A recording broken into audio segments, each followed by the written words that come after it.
Kain mga ante, may sabaw kami dito at nilagyan ko ng malunggay yung noodles. Ayan o.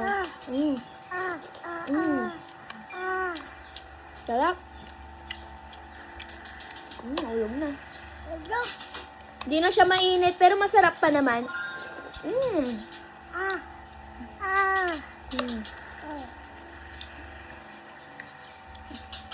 Basta may sabaw, makakain na tayo. Ayun o.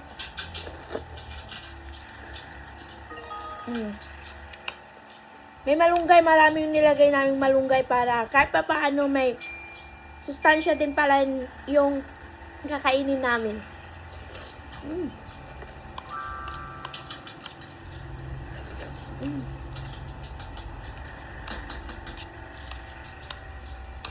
Hirap naman.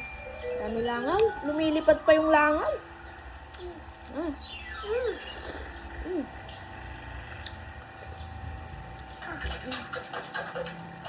Simple lang mabuhay. Kung gusto mo mabuhay, kahit anong ulam dyan, huwag ka lang mag-anarte.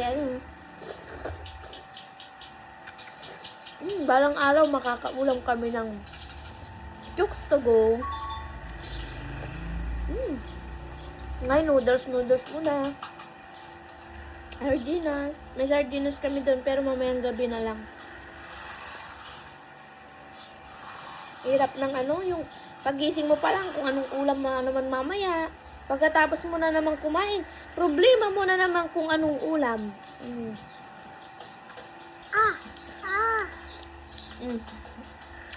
Ganito lang ang buhay talaga. Pag nanay ka na talaga, problema mo kung anong ulam. Kung ipapaulam mo na naman. Buti kung ikaw lang, okay lang. Kahit bagoong, mangga, okay na yun. Pag may bata, tas may may kasama ka sa bahay, di ba?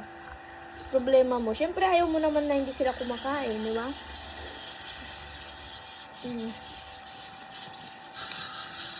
Ganito muna yung makikita yung mga video natin kasi wala pa talaga tayong ulam. Pag masasarap na, yun. Makakatakam din kayo ng pagkain namin.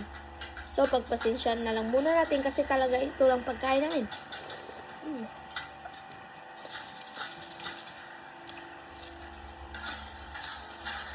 Gagawin ko sa sardinas, mamaya lalagyan ko ulit ng malunggay. Ito, torta ko.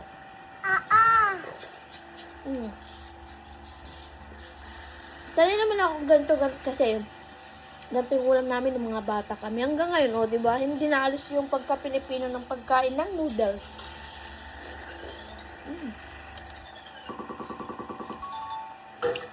Buti na lang may mga taong mababait.